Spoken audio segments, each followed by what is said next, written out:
जेवणाची चव वाढवणारा गुळांबा हा एक अत्यंत लोकप्रिय आणि पारंपरिक पदार्थ आहे। गुळांबा कसा करायचा ते आज आपण पाहणार आहोत। चला तर मग रेसिपीला सुरुवात करूया। इथे मी 1 किलो कैऱ्या घेतलेल्या आहेत। त्या मी अर्धा तास पाण्यामध्ये स्वच्छ म्हणजे ठेवल्या होत्या। नंतर त्याला दोनदा मी स्वच्छ धुवून घेतलेल्या आहेत आणि आता मी हे पुसून घेणार आहे।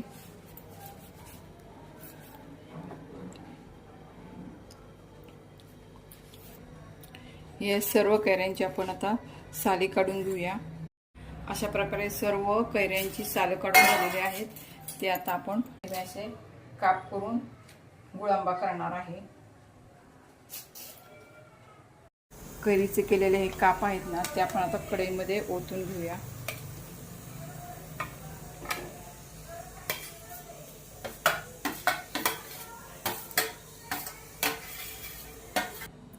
इथे मी 750 ग्रॅम गूळ हा किसून घेतलेला आहे। कैरी गोड असल्यामुळे मी 750 ग्रॅम गूळ घेतलेला आहे। कैरी जर आंबट असेल तर 1 किलो गूळ घ्या। आता आपण हे त्यामध्ये गूळ ओतून घेऊया आणि मिक्स करूया।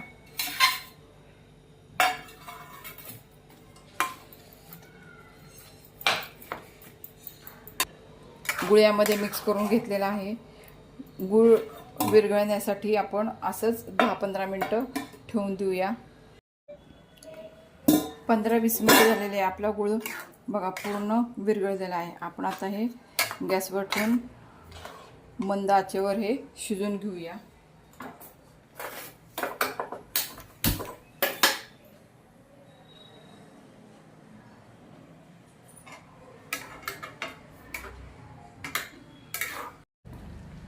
आता आपण गुळांबा मंद आचेवर शिजवत आहोत। गूळ खाली लागू नये म्हणून तो सतत हलवत राहायचा आहे।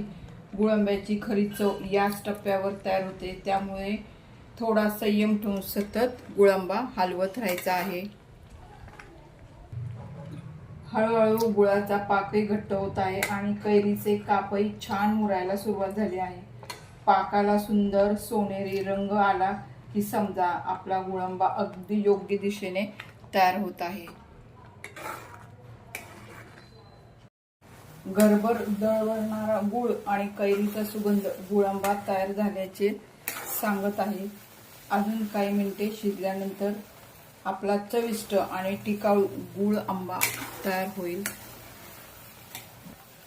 आपला गुळांबा तयार झालेला आहे की नाही आपण कसं ओळखायचं? आपलं मिश्रण हे घट्ट झालेलं आणि एकतारी पाकासारखं झालेलं आहे बघा, आणि मधासारखं चिकट झालेलं आहे, म्हणजे आपला हा गुळांबा तयार झालेला। आपल्या गुळांब्याला छान चकाकी आलेली आहे बघा। आता आपण त्यामध्ये 1 चमचा विलायची पावडर टाकूया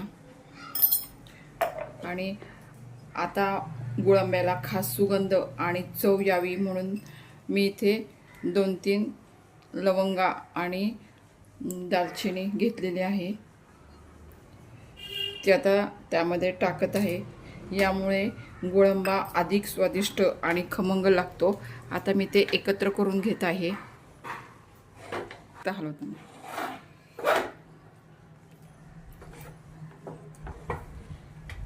आपला गुळांबा हा तयार झालेला आहे आणि हा आता आपण थंड करणार आहोत आणि थंड झाल्यानंतर आपण बरणीमध्ये भरून ठेवणार आहे आणि जेव्हा आपल्याला पाहिजे त्यावेळेला आपण हा खाऊ शकतो।